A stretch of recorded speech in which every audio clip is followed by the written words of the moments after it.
6 months after burying my husband, I watched my financial advisor's hands shake as he spread the bank statements across his mahogany desk. "Sarah, your son has stolen nearly $2 million from you and Robert over the past 8 years." I looked at those numbers and realized John hadn't just robbed us blind. He'd been counting on me dying of grief so he could finish the job. The only problem was, I was very much alive and suddenly very, very angry. Where are you watching from today? Drop your location in the comments below and hit that like and subscribe button. Let me tell you how I got to this point. Sitting in David Chambers' office on a gray October morning, staring at evidence that my only child was nothing more than a well-dressed thief in a $1,000 suit. Robert had been gone for exactly 6 months and 12 days. Heart attack. Quick and clean, the doctor said, like that was supposed to comfort me. 45 years of marriage, and he left me sitting at the kitchen table with a half-finished crossword puzzle and a cup of coffee that went cold while I waited for the ambulance. The grief had been manageable, mostly because I'd been busy. Funeral arrangements, probate court, insurance claims, the endless paperwork that follows death like vultures. John had been wonderful during those first few weeks, attentive, helpful, taking care of all the financial details so I could focus on healing, or so I thought. "Mom, let me handle the accounts," he'd said, standing in Robert's home office with that concerned expression he'd perfected as a child when he wanted something. "You shouldn't have to deal with all this complexity right now." I'd been grateful. John was a financial consultant himself, successful by all appearances. He drove a BMW, lived in a house in Winnetka that probably cost more than I'd spent on cars in my entire lifetime. His wife Ashley wore designer clothes and took the twins to Europe for spring break. They seemed to have it all figured out. So I'd signed the papers, gave him power of attorney over the investment accounts while I sorted through 45 years of accumulated life. It seemed reasonable, responsible, even. David Chambers had been Robert's financial advisor for 20 years, a careful, methodical man who wore the same style of wire-rimmed glasses Robert had favored and organized his desk like a military operation. He'd called that morning, his voice tight with something I couldn't identify. "Sarah, I need you to come in immediately. There's something we need to discuss about your accounts. Come alone. Don't mention this call to John." The drive to his office had been routine. Chicago traffic, October leaves falling like confetti. The familiar route through downtown that Robert and I had driven countless times for quarterly reviews. I'd expected discussions about asset allocation, maybe some concerns about market volatility. I hadn't expected to discover I was living with a criminal. "It started small," David was saying now, pointing to entries from 8 years ago. 5,000 here, 10,000 there, transfers he covered with explanations about investment opportunities or emergency expenses. But look at this pattern. The numbers swam before my eyes. Systematic withdrawals, forged signatures, accounts I'd never heard of. John had been methodical, patient, professional. He'd been embezzling from his own parents with the skill of a seasoned con artist. "The really clever part," David continued, his voice heavy with admiration and disgust, "is how he timed it. Major withdrawals always coincided with Robert's health episodes. When your husband had that surgery 2 years ago, John moved $400,000 into an account in the Cayman Islands. When Robert was in the hospital for pneumonia last Christmas, another $200,000 disappeared. I felt something cold settle in my stomach. He was hoping Robert would die first. That's my assessment. With Robert gone and you in grief, he could have cleaned out everything and claimed investment losses or medical expenses. You'd have never questioned it. But Robert hadn't cooperated with John's timeline. He'd recovered from every health scare, gotten stronger, stayed involved in our finances right up until that final heart attack in his kitchen chair. "How much is left?" I asked, surprised by how calm my voice sounded. David consulted another spreadsheet. "Of your original $4 million in investments and savings, approximately $2.3 million remains. The house is yours free and clear, and Robert's life insurance policy of $800,000 hasn't been touched because John isn't the beneficiary on that account. So I had resources, not what I'd expected to have, but enough to live comfortably if I was careful. More importantly, I had options." "David," I said, gathering the papers into a neat stack, "I need you to do exactly what I tell you, and I need you to do it today." He leaned forward, attentive. "First, Change all the passwords on every account. Remove John's access immediately. Second, move everything into new accounts at a different bank. Everything. Third, I want copies of all these records, going back 10 years. And fourth, I paused, thinking about John's face when he'd hugged me at the funeral, how concerned he'd looked when I'd cried over Robert's suits. Fourth, I want you to set up a meeting with the FBI's white-collar crime division. My son is about to learn that grief doesn't make you stupid. I drove home in a daze, David's manila envelope of evidence burning like a coal in my passenger seat. The house felt different when I walked in, like someone had rearranged the furniture in subtle ways. Every family photo on the mantel seemed like a lie now. Every memory of John as a caring son felt contaminated. The house was quiet. Too quiet. For 6 months it had been my refuge, the place where Robert's presence still lingered in his reading chair and the crossword puzzles he'd never finished. Now, it felt like a crime scene. I sat at the kitchen table where I'd eaten breakfast with Robert for 25 years and opened my laptop. Time to do some detective work of my own.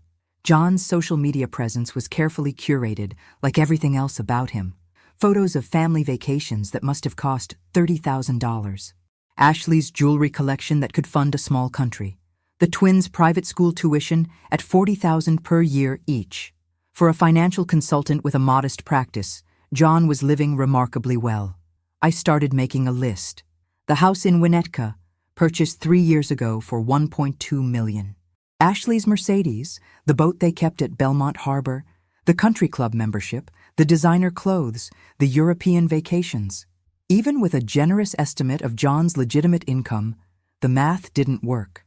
My phone rang. John's name on the screen made my stomach clench. "Hi, Mom, just checking on you." "How was your day?" His voice was warm, concerned, the same tone he'd used when I'd called him crying after Robert's funeral. For 8 years, this man had been stealing from his own father while looking him in the eye over Sunday dinners.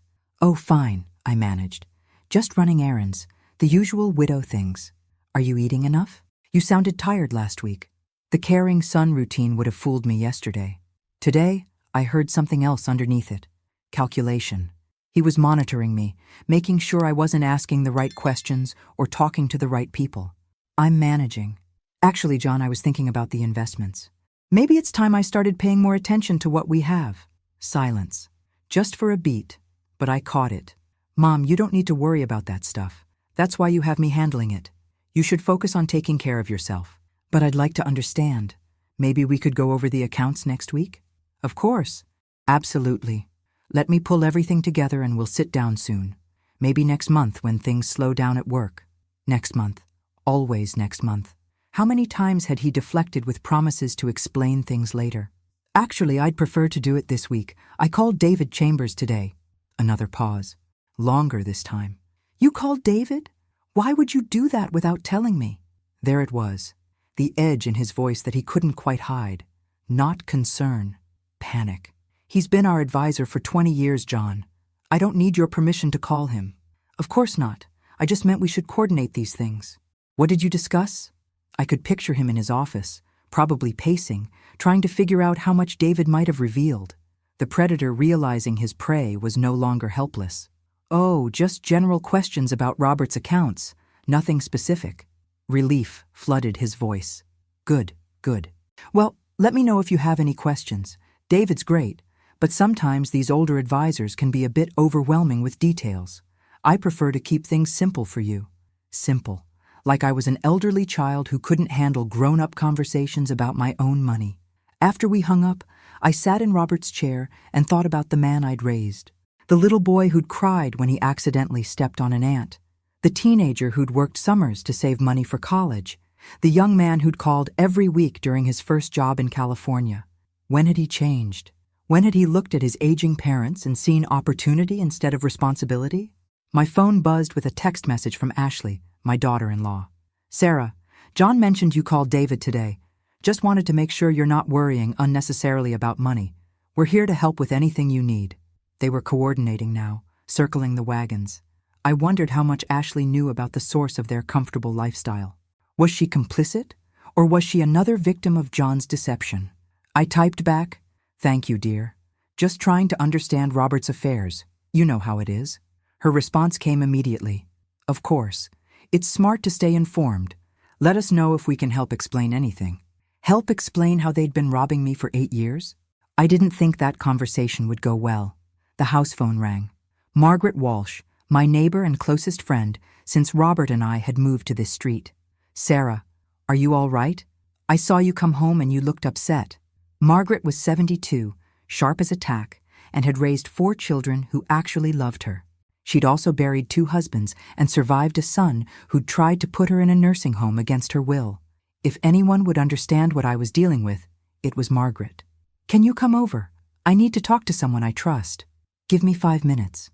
When Margaret arrived with a bottle of wine and that no-nonsense expression she wore when life got complicated, I spread David's evidence across the dining room table and told her everything. She read through the documents in silence, occasionally making small sounds of disgust or amazement. When she finished, she looked at me with eyes that had seen their share of family betrayal. "That calculating little bastard," she said finally. "How long are you going to let him think he's getting away with it?" Margaret and I spent the next 3 hours developing what she called Operation Full Disclosure. The wine helped with our planning, though I suspect it also made our revenge fantasies more elaborate than strictly necessary. "First rule of warfare," Margaret said, refilling our glasses. "Know your enemy's weaknesses. What does John care about most?" I thought about my son, trying to see him clearly for the first time in years. His reputation, his image, the respect of his colleagues and clients. And Ashley? Social status, being seen as the perfect wife and mother. The country club, the charity boards, the right schools for the kids. Margaret made notes on a legal pad, like a general planning a campaign. So, if their lifestyle suddenly disappeared, if their friends learned the truth about how they'd been funding their perfect life, it would destroy them. Good. Now, what about evidence? You need everything documented before you make your move. I told her about my upcoming meeting with the FBI, about the bank transfers I'd already made to secure what was left of our money. Margaret nodded approvingly. Smart, but that's just defense. What about offense? We made a list. John's employer would need to know about his criminal activities. The country club where Ashley served on the board would be interested to learn their membership fees had been paid with stolen money. The private school where the twins attended would want to know about their tuition source. I want to see his face when his world collapses, I said, surprising myself with the venom in my voice. Oh, honey, Margaret said, patting my hand. By the time we're done, he's going to wish he'd just asked you for a loan. The next morning I drove to the FBI field office downtown. Special Agent Rebecca Morrison was younger than I'd expected, maybe 40, with the kind of focused intensity that made me think she enjoyed putting white-collar criminals behind bars. Mrs. Mitchell, thank you for bringing this to our attention. Financial elder abuse cases are a priority for us, especially when they involve this level of systematic fraud. She reviewed David's documentation with the practiced eye of someone who'd seen every variation of family financial crime.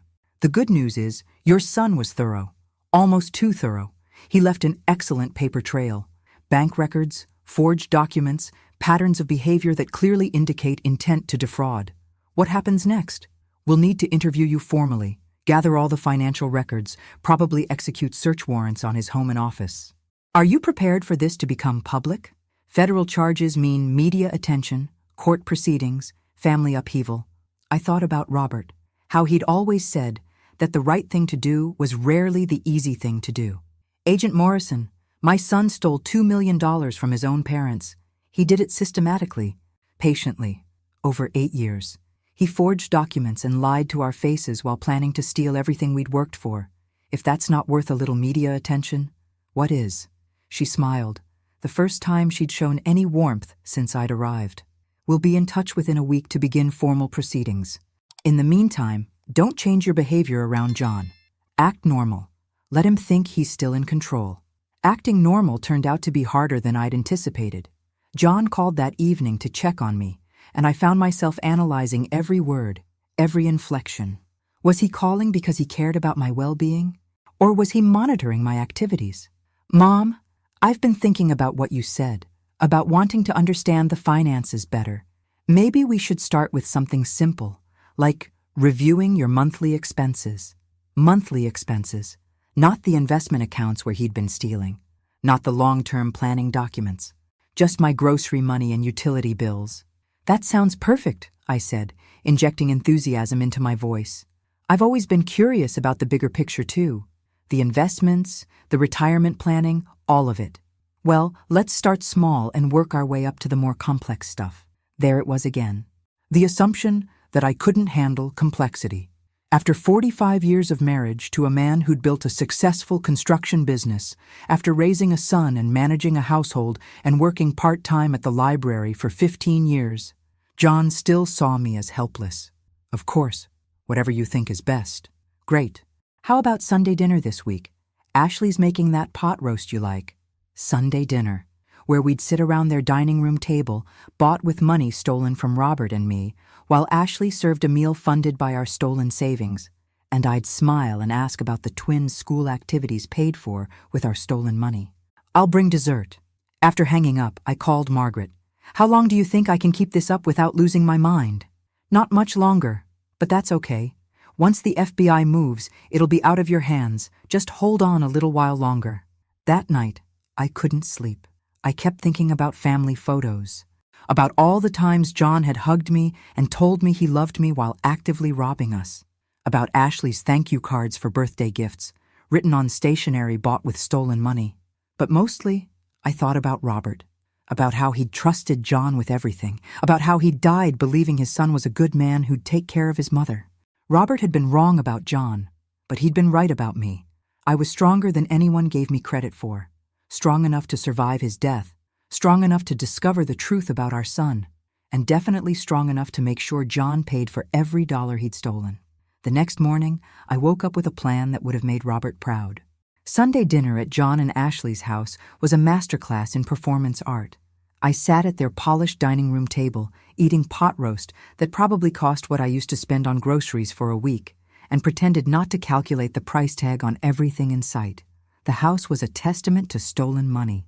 Crystal chandelier in the foyer, probably $15,000. Ashley's diamond earrings, another 10. The wine John poured with casual extravagance was a bottle I'd seen at the liquor store for $300. Grandma Sarah, look what I learned in dance class. Emma, my 15-year-old granddaughter, jumped up to demonstrate a complex routine that was clearly the product of expensive private lessons. That's beautiful, sweetheart. I meant it. Whatever John had done, the twins were innocent. Emma and Tyler were good kids who had no idea their college funds were built on theft.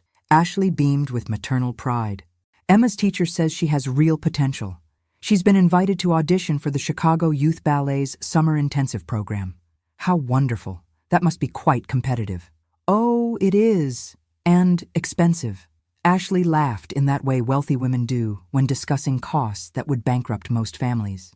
But it's such an opportunity. The program fee alone is $18,000, plus housing and living expenses in New York. $18,000. Enough to buy a reliable used car, paid for with money stolen from Robert's retirement account. I'm sure she'll do wonderfully, I said, cutting another bite of pot roast. John raised his wine glass. To family. To supporting each other through everything. The irony was so thick, I nearly choked. But I raised my own glass and smiled like the doting mother-in-law they expected me to be. After dinner, John and I retired to his home office to discuss my financial education. The room was decorated like a Hollywood version of Success. Leather-bound books, expensive desk, framed diplomas and awards. Everything designed to project competence and trustworthiness. John pulled out a folder of papers. I thought we'd start with your basic monthly budget, just so you understand where your money goes. The papers he showed me were legitimate. Utility bills, property taxes, grocery expenses, all the small, manageable pieces of my financial life that totaled maybe $3,000 a month. As you can see, your expenses are very reasonable. Robert did a good job setting you up for a comfortable retirement. I nodded appreciatively. It's reassuring to see it laid out like this. But what about the bigger picture, the investments, the savings accounts? John's expression shifted slightly. Still warm, but more guarded. Those are much more complex, Mom. Market fluctuations, asset allocation, risk management. It's really better if I handle those details and just keep you informed of the highlights. But I'd like to understand. Maybe you could show me the account statements. Of course. Let me gather everything together and we'll go through it properly. Maybe next month, when I have more time to explain everything thoroughly. Next month again. Always next month. Actually, I said, pulling out my phone. I could just log in online and look at them myself. David gave me the new passwords when I was in his office. The color drained from John's face. New passwords? Oops. I'd said too much. But sometimes mistakes can be strategic. Oh yes, he said it was routine security maintenance. Something about updating all the access codes annually. Didn't he contact you about it? John's hand tightened around his wine glass. No, he didn't mention that when I spoke with him last week. Interesting. John had been calling David, probably trying to monitor my activities and control the information I received. Well, I'm sure it's nothing important. These technology updates are so routine nowadays. But John wasn't buying my casual tone. Mom, what exactly did you discuss with David? I want to make sure you're getting consistent information. Time to push a little harder. Oh, just general questions about our accounts. I was curious about some of the transactions I saw. Large withdrawals over the past few years that I didn't remember discussing with Robert. John went very still. What kind of withdrawals? Well, there were several for investment opportunities, I think. Tens of thousands at a time. I just wondered what we'd invested in, whether they were performing well. Those were diversification moves, John said quickly. Dad asked me to help move money into higher yield accounts. More sophisticated investments than the basic savings products you were using. How wonderful. Are they doing well? Very well. Excellent returns. Could I see the statements for those accounts? They're complex institutional products, Mom. The statements are difficult to interpret without professional training. I smiled sweetly. I'm sure I could manage with a little help. After all, it's my money. John's phone rang, saving him from having to answer. He glanced at the screen and frowned. I should take this. Business call. He stepped into the hallway, closing the door behind him. But his voice carried through the thin walls, and I caught fragments of the conversation. She's asking questions. David changed the passwords. No, I can't access anything now. We need to be careful. When he returned, his demeanor had shifted from son to financial advisor. Professional distance replacing family warmth. Mom, I've been thinking about your questions, and I'm concerned you might be getting overwhelmed by financial details during an already stressful time. Have you considered grief counseling? Sometimes when we're processing loss, we can become fixated on controlling things that are actually being handled properly. There it was, the gaslighting gambit. Suggests that my perfectly reasonable questions about my own money were symptoms of mental instability. That's an interesting point, I said thoughtfully. Though I should mention, David seemed very pleased that I was taking an active interest in our affairs. He said it showed real mental clarity and strength. John's smile became strained. Of course. I just don't want you to stress unnecessarily. Oh, I'm not stressed at all. Actually, I'm feeling more energized than I have in months. It's wonderful to feel engaged with life again. As I drove home that evening, my phone rang. Margaret's name on the screen. How did it go? I may have overplayed my hand a little. He knows something's wrong. Good. Let him sweat. Guilty people always give themselves away when they're nervous. When I got home, there was a message on my answering machine. Ashley's voice, carefully casual. Hi, Sarah. I just wanted to follow up on our conversation about the ballet program. I realized I might have gotten the cost wrong. It's actually not as expensive as I said. John sometimes exaggerates these things. Anyway, call me back if you have questions. Too late, Ashley. I'd already done the math. Agent Morrison called Tuesday morning with news that made my coffee taste like victory. Mrs. Mitchell, we've completed our preliminary investigation. We're ready to execute search warrants on your son's home and office tomorrow at 6 a.m. We'll also be freezing his personal accounts and placing holds on any assets purchased within the past 5 years. How long before arrests? If the evidence supports charges, and I believe it will, we'll move within the week. Are you prepared for this to become public very quickly?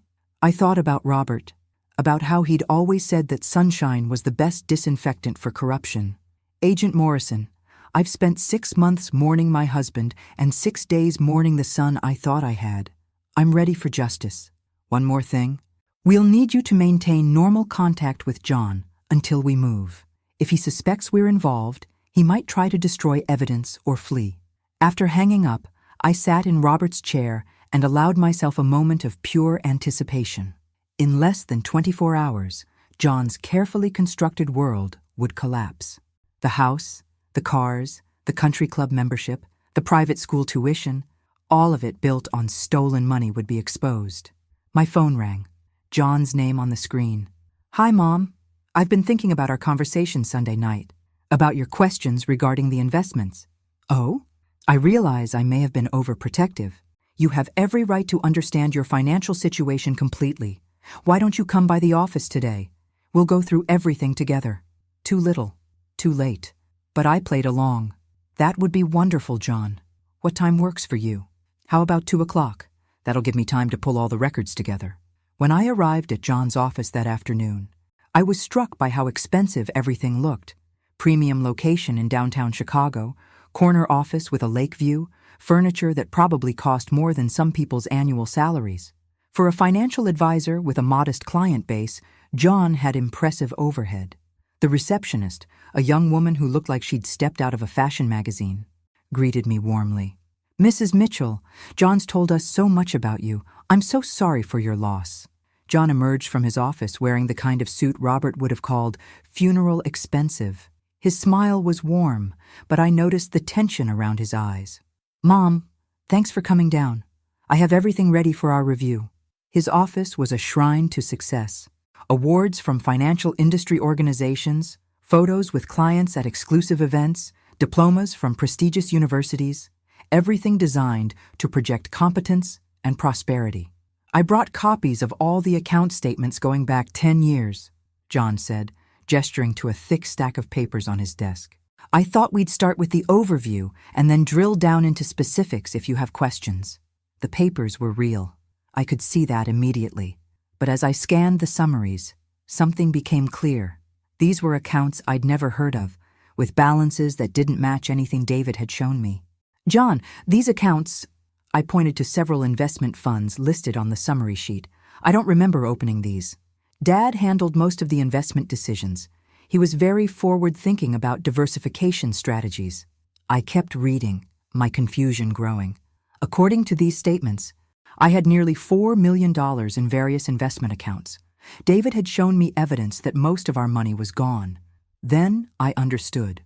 John had prepared fake statements, elaborate, professional-looking documents designed to convince me that our money was still safely invested when he knew it had been stolen.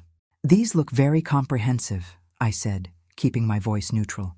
"Could we call David and have him walk us through how these connect to his records? I'd hate for there to be any inconsistencies." John's hand froze over the papers. "Actually, that's not necessary. These are consolidated reports that include all the accounts David manages, plus the additional investments I've made on your behalf. Additional investments, higher yield opportunities, international markets, private equity, sophisticated instruments that David's firm doesn't handle." I nodded thoughtfully. "How exciting. Could I see the statements for those accounts directly? I'd love to understand what we're invested in." "Those are institutional-level products, Mom. The reporting is very technical." We were back to the too complex for Mom routine. But this time, I had evidence of his lies sitting right in front of me. "John," I said gently, "I need to ask you something important." He leaned forward, projecting concerned attention. "These investment accounts you've shown me, the balances, the performance numbers, are they real?" Something flickered behind his eyes. Fear, maybe, or calculation. "Of course they're real. Why would you ask that?" "Because David showed me our actual account balances last week, and they don't match what you're showing me today." John's face went through several expressions in rapid succession. Surprise, confusion, anger, then back to concerned bewilderment. "Mom, David is a good advisor, but he only manages part of our portfolio. He wouldn't have visibility into the full picture." "Then call him, right now. Let's get this sorted out."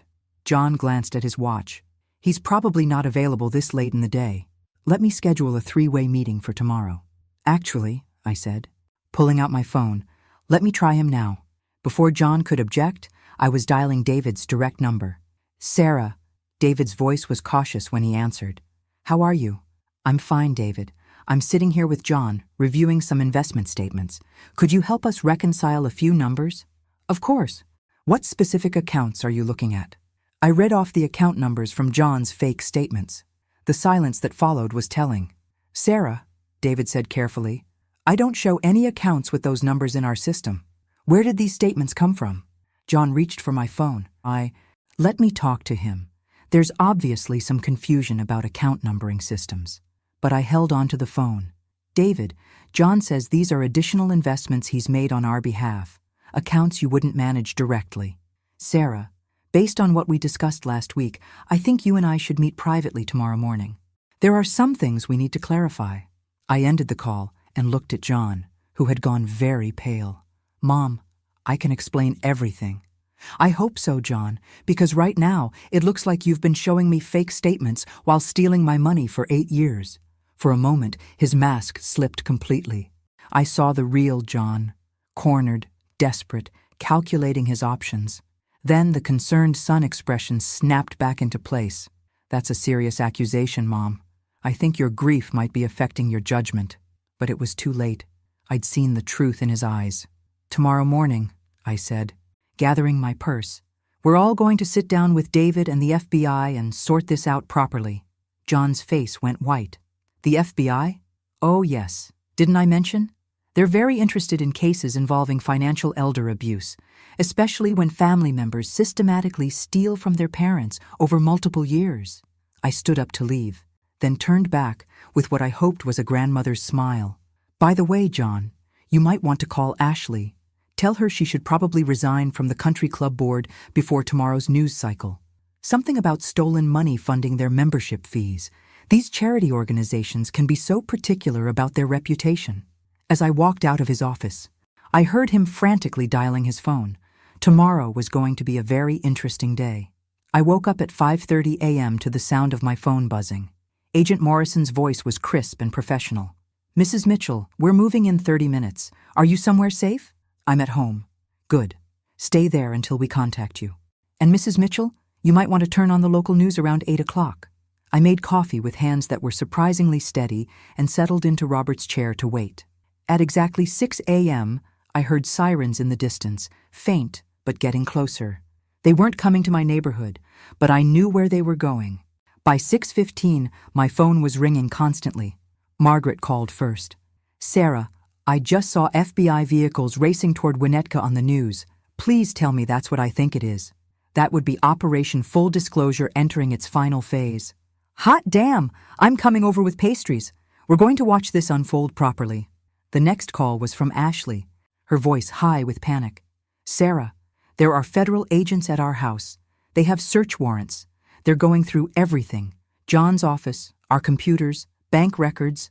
What is happening? I took a sip of coffee before answering. I imagine they're investigating financial crimes, dear. You should probably call a lawyer. Financial crimes? What financial crimes? John hasn't done anything wrong. Ashley, sweetheart, your husband has been systematically stealing from Robert and me for 8 years. The FBI has evidence of nearly $2 million in theft. You might want to start thinking about how you're going to explain your lifestyle to a federal prosecutor.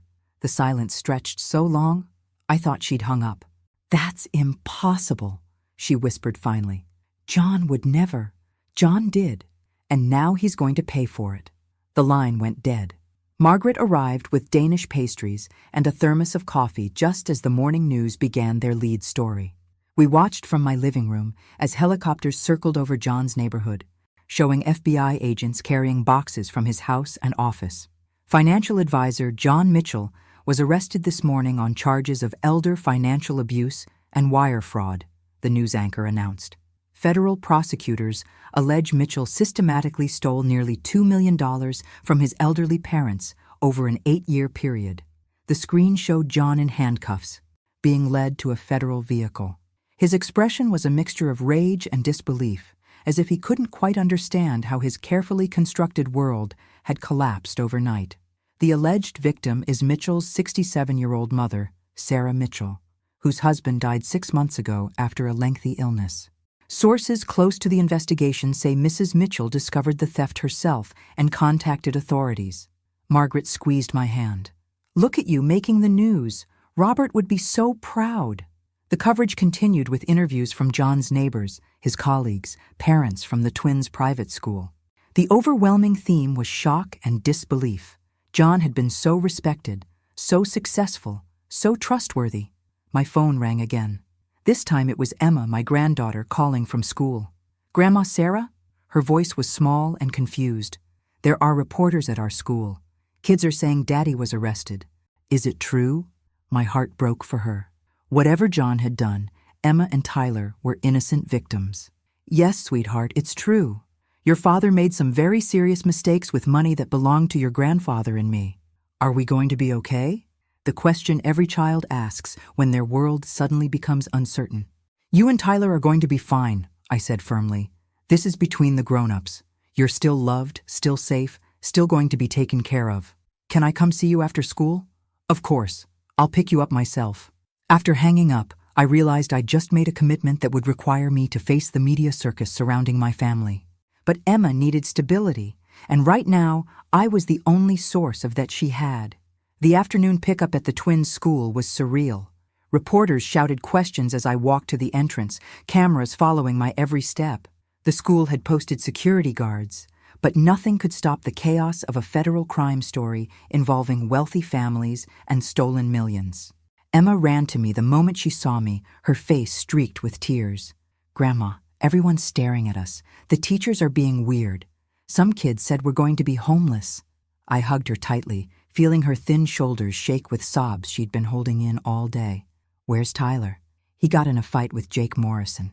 Jake said Daddy was a criminal and Tyler punched him. He's in the principal's office."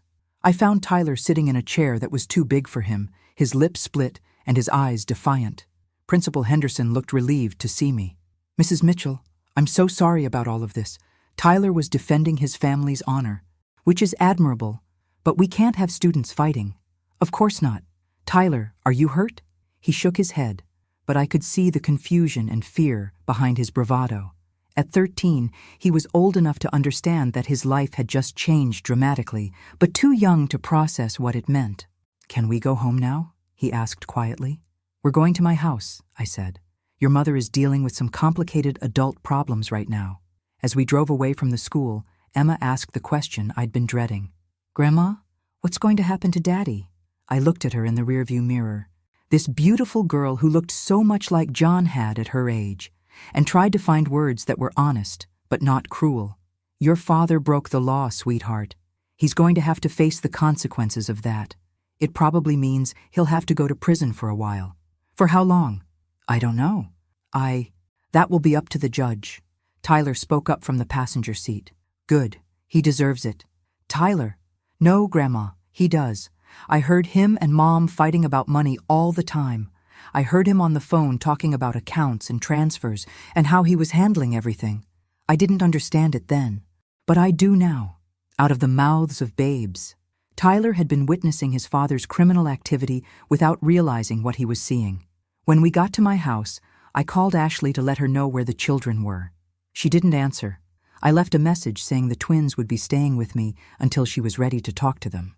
That evening, as Emma and Tyler did homework at my dining room table, the same table where Robert and I had planned our retirement, where John had eaten Sunday dinners while stealing from us, I felt something I hadn't expected: peace. For 6 months, I'd been drifting through my days, going through the motions of living while feeling like a ghost in my own life. Today, for the first time since Robert's death, I felt fully alive, engaged, purposeful. I'd protected my grandchildren. I'd exposed a criminal. I'd taken back control of my own life. Robert would have been proud. The next morning brought a knock at my door that I wasn't expecting. Ashley stood on my porch looking like she hadn't slept in days. Her perfectly styled hair was disheveled, her makeup smudged, her designer clothes wrinkled. "I want to see my children." "Of course. Come in." She followed me to the kitchen, where Emma and Tyler were eating pancakes and arguing about whose turn it was to control the television remote. Normal sibling behavior in the middle of an abnormal situation. "Mom!"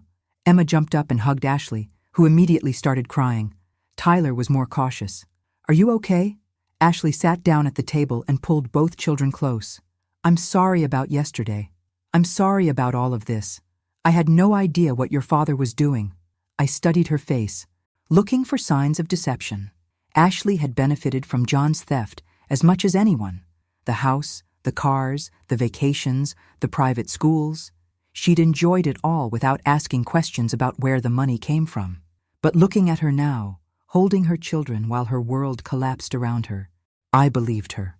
Ashley was many things, materialistic, status-conscious, sometimes shallow, but she wasn't a criminal.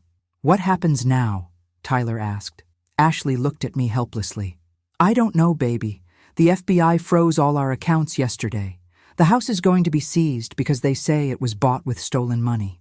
I can't even access our checking account to buy groceries. Where are you going to live?" "I'm working on it. Maybe my sister in Phoenix temporarily." Emma's eyes filled with tears. "We have to move to Arizona?" "It might be temporary," Ashley said, but her voice lacked conviction. "I made a decision that surprised even me. You could stay here, temporarily, until you figure out what comes next." Ashley stared at me. "Sarah, I couldn't. After everything. The children need stability. They need to finish the school year with their friends, and frankly, you need help navigating what comes next. Why would you help us? John stole from you. We benefited from that theft." It was a fair question. Why was I offering to help the family that had been living off my stolen money? Because punishing children for their father's crimes isn't justice. It's just more damage. And because I paused, thinking about Robert, about the kind of man he'd been. Because this is what good people do. They help children, even when the adults in those children's lives have failed them. Ashley started crying again, but this time it was relief mixed with the grief. "There would be conditions," I continued. "Complete honesty about everything you knew or suspected about John's activities, full cooperation with the FBI investigation, and acknowledgement that the lifestyle you were living was funded by theft from Robert and me." Ashley nodded through her tears. "I swear to you, Sarah, I had no idea. I asked John sometimes about how we could afford things, but he always said business was good, that he'd made smart investments. I wanted to believe him. And the country club, the private school tuition, the European vacations? I thought we were just successful. I thought John was good at what he did." She looked at me with eyes full of shame. "I didn't want to look too closely because I liked our life. I liked being able to say yes when the kids wanted things." It was more honesty than I'd expected from Ashley. Admitting complicity through willful ignorance took courage. "All right then, you and the children can stay in the guest rooms upstairs. But Ashley, if I find out you knew more than you're telling me, you're out. And if you ever lie to me again about anything, you're out." "Thank you," she whispered. "Thank you so much." Emma and Tyler looked relieved for the first time since their father's arrest. They'd have stability, familiar schools, and most importantly, they'd have each other. That afternoon, Agent Morrison called with an update on John's case. "He's being held without bail, flight risk, and the serious nature of the charges. His attorney is trying to negotiate a plea deal, but we're not interested unless he provides full restitution and information about any other victims." "Other victims?" "We've discovered evidence that your son may have been running similar schemes with other elderly clients. We're investigating at least 3 additional cases involving clients of his firm." I sat down heavily. John hadn't just stolen from his parents. He'd been systematically targeting vulnerable elderly clients, using his position as their financial advisor to rob them. "Mrs. Mitchell, I need to ask you something. Are you prepared for a long legal process? This case is going to trial, unless John pleads guilty. And even then, there will be months of court proceedings, restitution hearings, victim impact statements. It's going to be emotionally draining." I thought about Robert, about how he'd always said that the right thing to do was worth doing even when it was hard. "Agent Morrison, my son didn't just steal money from us. He stole our peace of mind, our trust, our sense of security. He made us victims in our own home. If pursuing this case helps prevent him from doing the same thing to other families, then yes, I'm prepared for whatever it takes." "Good, because we're going to need your help building the strongest possible case." That evening, after Ashley and the children had gone to bed, I sat in Robert's chair and opened a bottle of wine Margaret had brought over. For the first time in months, I wasn't drinking alone or drinking to numb pain. I was celebrating. Tomorrow would bring new challenges. Legal proceedings, media attention. The complicated process of rebuilding relationships with my grandchildren while their father sat in federal prison. But tonight, I was proud of the woman I'd become. Strong enough to expose my own son's crimes, compassionate enough to help his innocent family, wise enough to know that justice and revenge weren't the same thing. I raised my glass to Robert's photograph on the mantel. We did good, honey. We raised a thief, but we also taught him to face consequences, and we taught me to be stronger than I ever knew I could be. The house felt peaceful, full of sleeping children who would wake up safe and loved, despite everything their world had lost. For the first time in 6 months, that felt like enough. 3 weeks later, John's attorney requested a meeting with me.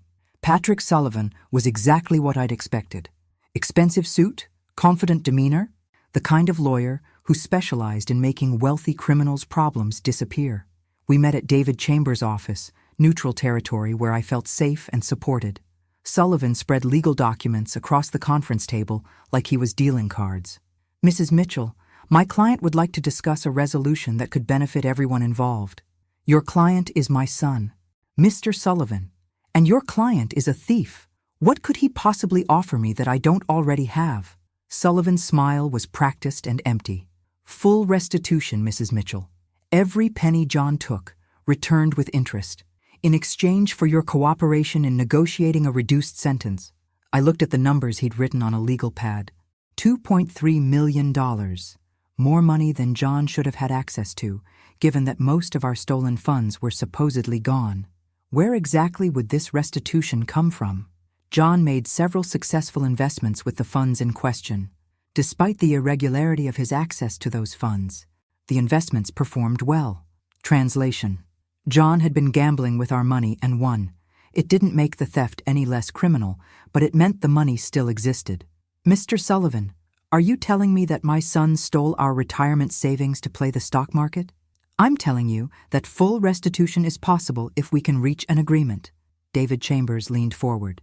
What kind of agreement? A victim impact statement that emphasizes John's cooperation, his remorse, and the unique circumstances of family relationships. Something that might influence the judge toward a more lenient sentence. I stared at Sullivan for a long moment, then started laughing. Not polite chuckling, but genuine, incredulous laughter that made both men look uncomfortable. Mr. Sullivan, your client systematically stole from his dying father and grieving mother for 8 years.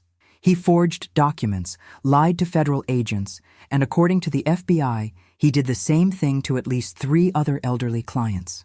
And you want me to ask a judge to go easy on him because we're family? Mrs. Mitchell, John made mistakes, but prison time won't benefit anyone. If he's incarcerated, he can't work to repay other victims. His children will grow up without a father. His wife will struggle as a single mother. His children and wife can visit me anytime they want to see what it looks like to rebuild your life after someone you trust steals everything from you. Sullivan tried a different approach. What would your husband have wanted? Would Robert have wanted to see his son in federal prison? It was the wrong question to ask. My husband would have wanted to see justice done. Robert built his construction company from nothing by treating people fairly and keeping his word. He would be disgusted to know that his son became exactly the kind of person he spent his life fighting against. I stood up, gathering my purse. Mr. Sullivan, you can tell your client that he'll get the victim impact statement he deserves. I'll tell the judge exactly how his crimes affected our family, exactly how much damage he caused, and exactly why he deserves the maximum sentence allowable under law. Sullivan's composure cracked slightly. Mrs. Mitchell, that's a decision you may regret. Family relationships can be repaired, but federal convictions are permanent. So is being a victim of your own child's greed. Good day, gentlemen. As I walked to my car, my phone was already ringing. Ashley's name on the screen. Sarah, John's lawyer just called me. He said you refused to help with a plea deal. That's correct. But Sarah, if John goes to prison for the maximum sentence, it could be 15 years. The children will be adults before he gets out. I got in my car and sat for a moment before answering. Ashley, what exactly do you think I should do? Lie to a federal judge about the impact of John's crimes? Pretend that being robbed by your own child is somehow less devastating because we share DNA? I just thought, maybe for the children's sake. For the children's sake, their father should have thought about consequences before he decided to become a career criminal. I'm not going to teach Emma and Tyler that family loyalty means covering up crimes. That evening, I found Tyler doing homework at the kitchen table while Emma practiced violin in the living room. Normal sounds of family life, but with an undercurrent of tension that hadn't been there before. "Tyler, can we talk?" He looked up from his math homework with Robert's eyes and John's stubborn jaw. "Is this about Dad's lawyer calling?" Smart kid. Too smart for his own good sometimes. "How do you feel about your father possibly going to prison for a long time?" Tyler was quiet for a moment, chewing on his pencil eraser the way John used to do when he was thinking. "I'm angry at him," he said finally, "but I'm also scared about what happens to us." "What scares you most?" "That people will always think we're criminals too, that we'll never be able to have a normal life because of what he did." I sat down next to him at the table. "Tyler, what your father did was wrong, but it doesn't define you or Emma or even your mother. You get to decide who you become. But what if people always remember? What if they always look at us and think about the money he stole? Then you prove them wrong.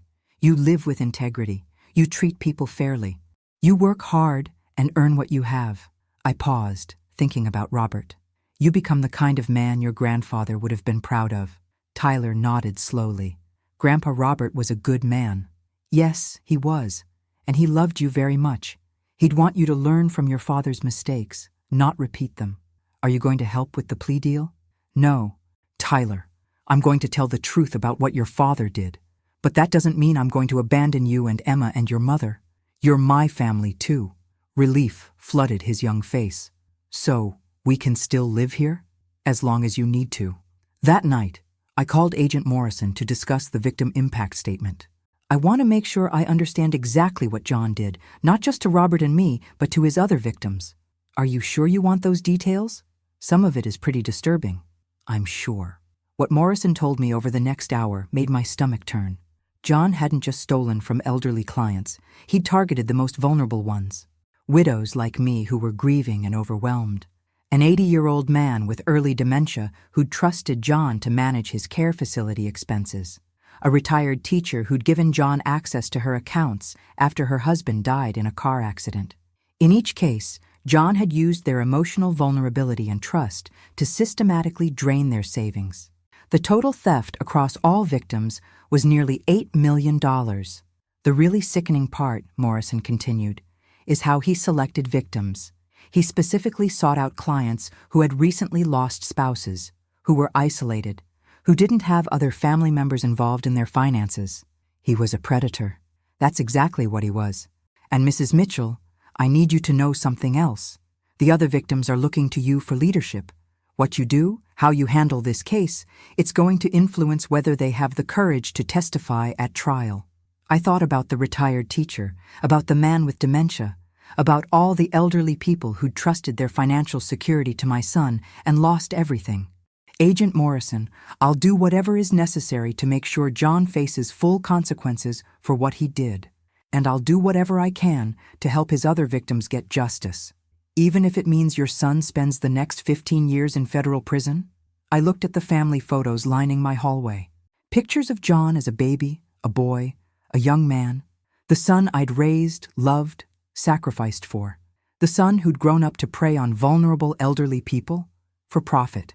Especially then. The trial began on a cold Monday morning in February, exactly 8 months after Robert's death. I wore the navy blue dress I'd bought for his funeral, not because I was mourning, but because it was the most dignified outfit I owned, and dignity mattered when facing your son across a federal courtroom. John looked smaller than I remembered, sitting at the defendant's table in a gray suit that didn't quite fit. Prison had changed him, thinner, paler, with the hollow-eyed look of someone who'd finally realized there were consequences he couldn't charm his way out of.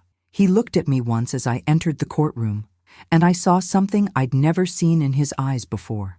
Genuine remorse. Not the calculated regret of someone who was sorry they got caught, but actual understanding of the pain he'd caused. It didn't change anything, but it was something. Prosecutor Janet Collins was a woman about my age who specialized in financial crimes against the elderly. During our preparation meetings, She'd told me she'd chosen this specialty after watching her own mother lose her life savings to a financial advisor who targeted widows in her retirement community. "This case matters beyond just your family," she'd said.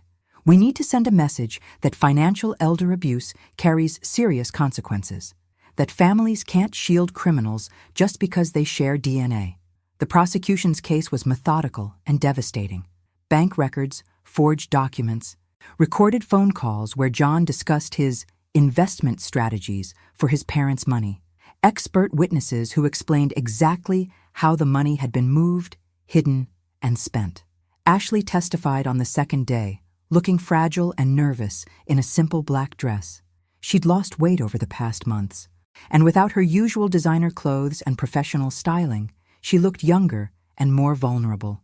"Did you know your husband was stealing from his parents?" Collins asked. "No, I did not." "Did you ever question how your family could afford your lifestyle on your husband's stated income?" Ashley's voice was barely audible. "I should have. I wanted to believe we were just successful. I didn't want to look too closely because I was afraid of what I might find." "What did you think when you learned the truth?" Ashley looked at me across the courtroom, tears streaming down her face. "I was horrified and ashamed. These are people who loved us, who trusted us, people who would have helped us if we'd been in financial trouble, and we were living off money stolen from them." John's attorney tried to paint Ashley as a co-conspirator who'd encouraged John's spending, but it didn't stick. Ashley might have been willfully ignorant, but she genuinely hadn't known the money was stolen. On the third day, it was my turn to testify. Collins walked me through the timeline of discovery, the fake investment statements John had shown me, the elaborate deception he'd maintained even after Robert's death. But the moment that silenced the courtroom came when she asked about the emotional impact of the theft. "Mrs. Mitchell, beyond the financial loss, how did discovering your son's crimes affect you?" I looked at John, sitting 20 feet away, finally ready to tell him exactly what his choices had cost our family. For 45 years, my husband Robert worked 16-hour days building a construction business so we could have security in our old age. He never took expensive vacations, never bought fancy cars, never spent money on himself that could have gone to our retirement savings. He died believing his son would take care of me. My voice stayed steady, but John's composure cracked. He put his head in his hands. When I discovered what John had done, it wasn't just about losing money. It was about losing faith in everything I thought I knew about my family. It was about realizing that for 8 years, every hug, every "I love you," every concerned phone call was part of an elaborate performance designed to keep me from discovering I was being robbed. I paused, looking directly at John. But the worst part was realizing that John had been counting on my grief to finish stealing everything Robert and I had worked for. He'd been waiting for me to die or become incapacitated so he could take the rest. John was crying now, quietly but openly. For the first time since his arrest, he looked like the little boy I'd raised instead of the calculating criminal he'd become. "Do you have anything you'd like to say to your son, Mrs. Mitchell?" I considered my words carefully. This was my last chance to say what needed to be said, in a forum where John would have to listen. "I want him to understand that love without honor is worthless. That family loyalty doesn't mean protecting people from the consequences of their actions, and that the children he's worried about not seeing while he's in prison are the same children he was willing to rob blind through his theft from their grandparents." Collins nodded. No further questions. John's attorney's cross-examination was brief and ineffective. He tried to suggest that I was being vindictive, that I was letting anger override family loyalty. But every question he asked just gave me another opportunity to detail the systematic nature of John's crimes and their impact on our family. The defense case was weak. Character witnesses who testified that John was a good neighbor, a devoted father, a respected member of the community. But none of them could explain away the evidence of 8 years of calculated theft. John himself never testified.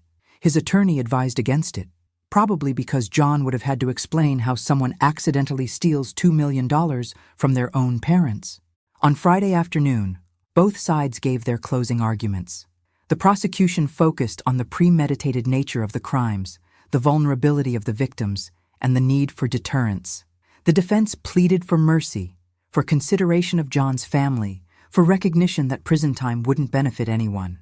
It took the jury exactly 4 hours to find John guilty on all counts. Sentencing day arrived on a spring morning that felt more like hope than I'd expected. Judge Patricia Williams was a stern woman in her 60s who'd spent her career handling white-collar crime cases. During the trial, she'd shown no patience for excuses or manipulation tactics. The courtroom was fuller than I'd expected. Other victims of John's schemes, journalists, and a surprising number of elderly people who'd come to witness what they saw as a test case for financial elder abuse prosecution. Margaret sat beside me, solid and supportive as always. Ashley sat in the back with Emma and Tyler, who'd asked to be present for their father's sentencing. I'd worried it would be too traumatic for them, but Ashley insisted they needed to see that actions had consequences. John's attorney made one final plea for leniency, emphasizing his client's remorse, his cooperation with authorities, and his role as a father and husband.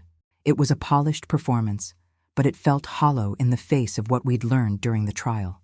Then, Judge Williams asked if John wanted to make a statement before sentencing. John stood slowly, looking older than his 51 years. When he spoke, his voice was quiet but clear. "Your Honor, I have no excuse for what I did. Not financial pressure, not family obligations, not business problems. I stole from my parents because I wanted to maintain a lifestyle I hadn't earned, and because I thought I could get away with it." He turned to look at me, and I saw Robert's eyes in his face. "Mom, I know sorry isn't enough. I know I can't undo what I did or give back the trust I broke. I stole your security, your peace of mind, and your faith in your own family. I made you a victim in your own home." His voice cracked, but he continued, "The worst part is that Dad died believing I was taking care of you. He died trusting me to honor everything he'd worked for. Instead, I was planning to steal all of it." John looked at Ashley and the children. "I want Emma and Tyler to understand that going to prison isn't a punishment being done to me. It's a consequence I earned through my own choices, and I want them to know that their grandmother is not responsible for my situation. She did exactly what any honest person would do when they discovered they were being robbed." He faced Judge Williams again. "Your Honor, I don't deserve mercy, and I'm not asking for it. I'm asking that my case serve as a warning to anyone who thinks they can prey on elderly people without facing serious consequences." Judge Williams reviewed her notes for several minutes before speaking. "Mr. Mitchell, in 23 years on this bench, I've seen many cases of financial elder abuse. What distinguishes your case is not just the amount stolen, but the systematic, predatory nature of your crimes and the particular cruelty of victimizing your own parents." She paused, her expression stern. "You didn't steal to feed your family or pay for medical bills. You stole to fund a lifestyle of luxury while your father worked himself to death building the very savings you were plundering. You stole to buy country club memberships and European vacations while planning to leave your mother destitute." I felt a cold satisfaction hearing my pain articulated so clearly by someone with the authority to impose consequences. "However, I note your cooperation with authorities, your apparent genuine remorse, and the fact that full restitution will be made to all victims." My heart sank. She was going to be lenient. "Therefore, I sentence you to 12 years in federal prison, followed by 5 years of supervised probation. You will make full restitution to all victims plus interest and penalties. And Mr. Mitchell?" John looked up. "I hope you spend every day of those 12 years thinking about the elderly people who trusted you with their life savings and the parents who loved you enough to hold you accountable for your crimes." 12 years. John would be 63 when he got out. Emma would be 27, Tyler 25. They'd be adults with their own lives, their own families perhaps. As court officers led John away, he looked at me one more time. I saw genuine sorrow in his eyes, and something else, gratitude. He was grateful that I'd been strong enough to stop him, brave enough to expose him, loving enough to not let him destroy more lives. I nodded once. It was the closest thing to forgiveness I could offer. Outside the courthouse, Agent Morrison found me signing autographs for elderly supporters who wanted to thank me for taking a stand. "How do you feel?" she asked. I thought about Robert, about the 8 months since his death, about the woman I'd become through this process. "I feel free," I said finally. "For the first time since Robert died, I feel like I'm living my own life instead of being a victim of someone else's choices. That evening, Ashley and the children sat with me in my living room, eating pizza and trying to process what the next 12 years would look like. "Will you visit him?" Emma asked. "Maybe," Ashley said. "When you're older, you can decide for yourselves." Tyler, now 14 and taller than his mother, spoke with surprising maturity. "I want to see him once. To tell him I understand why Grandma Sarah did what she did. And to tell him I'm going to be better than he was." Emma nodded. "Me too." I looked at these children who'd lost their father to his own greed, but were determined not to let his choices define their futures. Robert would have been proud of them. That night, I called Margaret to share a bottle of wine and reflect on everything that had changed. "Any regrets?" she asked. I thought about John in his federal prison cell, about Ashley struggling to rebuild her life as a single mother, about Emma and Tyler growing up with their father's crimes as part of their family history. "No," I said finally. "Justice was done. The other victims got their money back. And maybe somewhere, an elderly person won't become a victim because a potential predator heard about this case and realized the consequences were too severe to risk." I raised my wine glass toward Robert's photograph. "We did good, honey. We raised a son who became a criminal, but we also taught him to face the consequences of his choices. And we taught me that being a victim is temporary, but being strong is permanent." The house felt peaceful, full of sleeping children who would wake up knowing that actions have consequences, that family love includes accountability, and that sometimes the bravest thing you can do is refuse to enable the people you love most. 3 months later, I received a letter from John in federal prison. It was simple and honest. "Mom, I know I have no right to ask for anything, but I want you to know that what you did saved me from becoming an even worse person than I already was. I was planning to steal everything. If you hadn't stopped me, I would have destroyed more families, hurt more people. Thank you for loving me enough to hold me accountable. I hope someday Emma and Tyler will understand that having a grandmother with integrity is worth more than having a father without consequences. I love you, John." I read the letter once, then put it in my jewelry box next to the watch Robert wore for 45 years of honest work.